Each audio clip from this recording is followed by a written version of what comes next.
Ek is Charlotte Bruce van RSA Kommentaar, RSA Commentating en ons is vanoggend hier met Willem Strauss, die president van die Blou-Bulle Rugby Unie.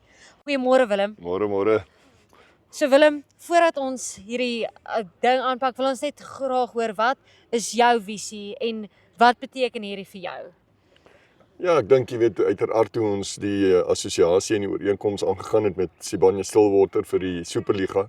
Dink ek was dit die begin van 'n pyp-era in beide handelsmerke. Ek dink ons en Sibanye het baie baat gevind by die eerste jaar se kompetisie, 40 klubs van 6 verskillende provinsies wat deelgeneem het.